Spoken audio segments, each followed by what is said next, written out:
Hey children, this is Dr. Mini Dhawan and today I will take up seasons.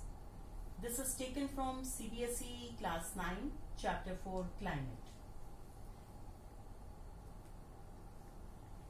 See, India is a country with a monsoon type of climate and it experiences distinct seasons. It is distinct seasonal pattern. The weather condition in India greatly change from one season to another. These changes are particularly noticeable in the interior part of the country.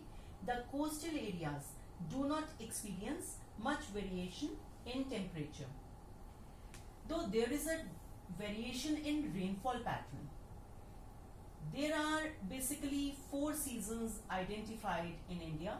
These are the cold weather season, we call it winter also, the hot weather season, summers, the advancing monsoon, rainy season, the retreating monsoon with some regional variations, that is called transition season, and let us discuss each of them in detail. First we'll talk about cold weather season or the winter season. The cold weather season in India begins during mid-November in northern India and stays till February. December and January are the coldest months. During the cold season, the days are warm and nights are cold. The temperature decreases if we go from south to the north. For example, the average temperature of Chennai on the eastern coast is between 24 degree and 25 degree, while in northern plains it ranges from 10 to 15 degree. Frost occurs in the northern plain, means deposit of small white ice crystals formed on the ground or the other surface where the temperature falls below the freezing point. Snowfall is a regular feature in high mountainous regions of Himalayas. As the northeast trade winds, they blow during this season, most of the country remains dry as they blow from a land to the sea. The only rain which occurs is in Tamil Nadu and southern Andhra Pradesh. Due to these winds, as they pick up moisture from the Bay of Bengal, so little rainfall is there on these places. Now, what are the major characteristics or what are the major features of cold weather season? See, it is a feeble, means very weak high pressure region and dwells in northern part of the country. Influenced by the relief, the light winds moving outwards from this area blow through northern plains from the west to the northwest side. Clear skies are there, low temperature and humidity, and weak or feeble as we call it, winds are characteristics of weather during the period. There is an inflow of cyclonic disturbances. बहुत सारी cyclonic disturbances from the west and northwest जो originate होती हैं from Mediterranean Sea and Western Asia. They cause winter rain over the plains and snowfall in the mountains. This winter rainfall, which is locally known as Mahavat, it is very good for cultivation of rabi crops. The peninsular region has a moderating effect from sea and it doesn't have a well-defined cold season. There is hardly any noticeable change in the temperature pattern. Next season which is there is the hot weather season, summers. The hot weather season starts with the apparent movement of the sun towards the northern hemisphere. The movement, it gives hot weather season in India and it begins from March and continues till May. In May, the temperature rises in 45 degree in the northwestern parts of the country. And because of this high temperature, low pressure is created on the northern parts of the country.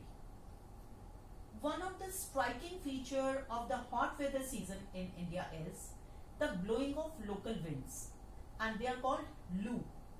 It is a hot wind which blows over the northern plain And direct exposure to these winds, they may cause fever, anxieties, and in certain cases even death also. Sometimes northern India experiences dust storms accompanied by light rainfall during May. This brings down the temperature. During this time, rain is accompanied by hail in West Bengal. These storms, they are known as Kal Baisakhi. Towards the end of the summer season, rain showers are common in Kerala and Karnataka. They help in early ripening of mangoes and they are called as mango showers. Now, temperature of the northern part of India, it goes up in summers and atmospheric pressure, it comes down. The summer month, it experiences high temperature and falling air pressure, and towards the end of the May, an elongated low pressure area develops in the region extended from Thar Desert in the northwest towards the Chota Nagpur plateau. And this results into beginning of air circulation around this trough. Temperature variations are there in hot weather season. We have seen that the influence of shifting of the heat belt can be seen from temperature recordings taken during the March to May at different latitudes. In March, the highest temperature is about 38 degrees centigrades recorded in the Deccan Plateau. Temperature in Madhya Pradesh, Gujarat is around 42 degrees centigrades, and that is in the month of April. In May, northwestern parts of the country experiences very high temperature like 45 degrees centigrades, and due to the moderating influence of the ocean, temperature it remains lower in peninsular India. Peninsula means an area which is covered by sea from all the sides, so the climate is moderate out there. Next season is advancing monsoon, the rainy season. Now, by the first week of June, low pressure conditions, they get intensified, means they get more prominent over the North Indian plains. These conditions, they attract southeast trade winds which originate from southern oceans. After crossing equator, they blow into the southwest direction and later they enter Indian peninsula as southwest monsoons. They cover the entire subcontinent except extreme northwest in just over 1 month. Maximum rainfall due to these winds occur in northeastern India, mainly in Meghalaya and Assam, and windward side of the Western Ghats. Now, windward side we have already discussed, the side which is towards where the wind comes first. Fine. So, from Tiruvananthapuram to Mumbai, the Western Ghats and the windward side, the side which is towards the ocean, it gets the maximum rainfall. Now, during the early monsoon season, the places located on the windward side of the Western Ghats, when they receive heavy rainfall, at that time, northeastern part of the country also receives heavy rainfall. Mawsynram in Meghalaya, it gets the highest amount of rainfall in the world. This is situated in Khasi Hills. As we go from east to the west, the rainfall decreases. Rajasthan and Gujarat, they receive scanty, means very little rainfall. Rain doesn't fall continuously during the monsoon season. There are dry spells and wet spells. Monsoons are uncertain and irregular. Now, in Western Ghats, when wind comes over towards the country, a total change in weather is brought up in India by the inflow of southwest monsoons, and it gives a lot of rainfall to the Western Ghats, around 250 centimeters, and the rain shadow area, which is the other side of the mountain or the leeward side of the mountain, that area, the Deccan Plateau and parts of Madhya Pradesh, they also get some amount of rainfall. So, northern plains precipitation decreases from east to west. With western parts of Rajasthan and northern parts of Gujarat, they get very little rainfall. So now next thing which I'll be discussing will be the retreating season or post monsoon season. We call it as a transition period also, transition from rainy season to the winter season. Now what is this retreating monsoon? Retreating means when it comes back. We have already read that monsoon is nothing but the seasonal reversal of the wind. So when once it comes, later it goes back also. So the going back is called retreating monsoon. By the beginning of October, the monsoon withdraws from the northern plains. The month of October, November, they form a transition period from hot, rainy to dry winter conditions. During October and November, the southwest monsoon winds, they become weaker and they start retreating from northern plains by the beginning of October. So now the pressure conditions, they are very low in Bay of Bengal and it gives rise to the cyclonic depressions. Now this period is normally marked by the clear skies and rise in temperature. The day temperature we have seen is very high, but nights are cold and pleasant. Now due to the temperature still remaining high and humidity not reducing, the heat is oppressive. This increase in temperature is termed as October heat. By early November, I have told you that low pressure area is formed in the Bay of Bengal region. So by early November, cyclonic depressions, they started originating from the Andaman Sea, the sea near Andaman and Nicobar Islands, and it causes tropical cyclones on the coastline, eastern coastline of India, that is from Tamil Nadu towards West Bengal and even in Bangladesh. Low pressure conditions, they get transferred to Bay of Bengal. So this region, it gets lot of cyclones. These cyclones generally cross the eastern coast of India, causing heavy and widespread rain. Often they cause a lot of destruction. Sometimes these cyclones arrive at the coast of Odisha, West Bengal and even Bangladesh. These cyclones frequently strike the populated deltas of Godavari, Krishna and Kaveri. The Coromandel coast, it gets monsoon rainfall during October and November from the cyclones, and due to the retreating monsoon picking up moisture from Bay of Bengal.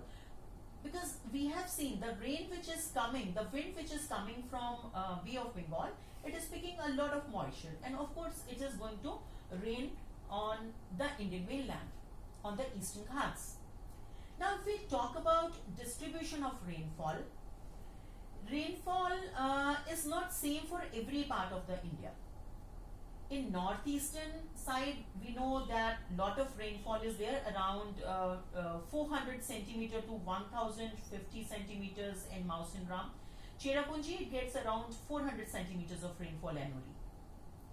But if it will go towards western Rajasthan and western parts of Gujarat, Punjab and Haryana, they receive very less rainfall, like 60 centimeters of rainfall only.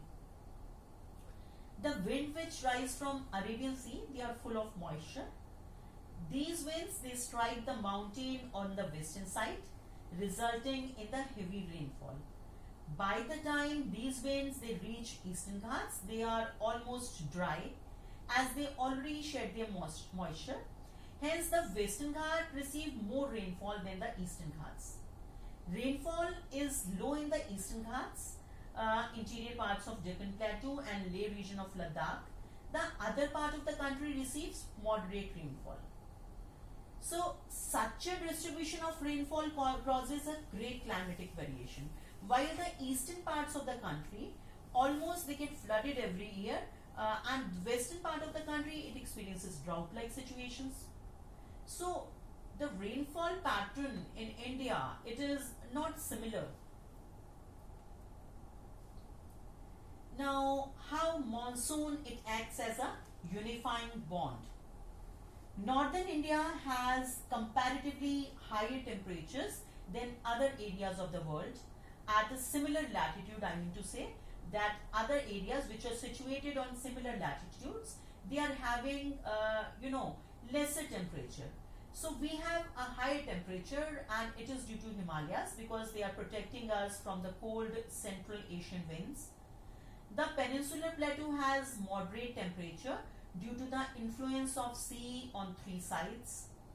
The monsoon provides a great variation despite such moderating influences, and however monsoon, it unites the land like no other force because it provides rhythmic cycle of seasons.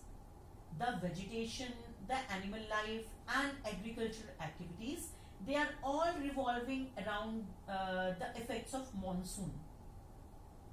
Although the monsoon winds are irregular and uncertain, they unify the entire country. The farmers, they eagerly wait for the arrival of rainfall. Rainfall provides the water required to set agricultural activities in motion. Its arrival is welcomed with the celebration of festival, singing and dancing. The life of people, their celebrations, the festivals and other activities all are geared to the monsoon, as India is still primarily an agriculture country. The monsoon provides the water to set agricultural activities in motion, and hence the arrival of monsoon is, waited by everybody. The river valleys which carry this water given from monsoons, they also unite, they act as a single river valley unit throughout the country. So here we have seen that how monsoon, it acts as a unifying bond. So with this, our chapter has come to an end, and very soon I'll be bringing a new topic for you people. Till then, stay healthy, stay vibrant, stay safe.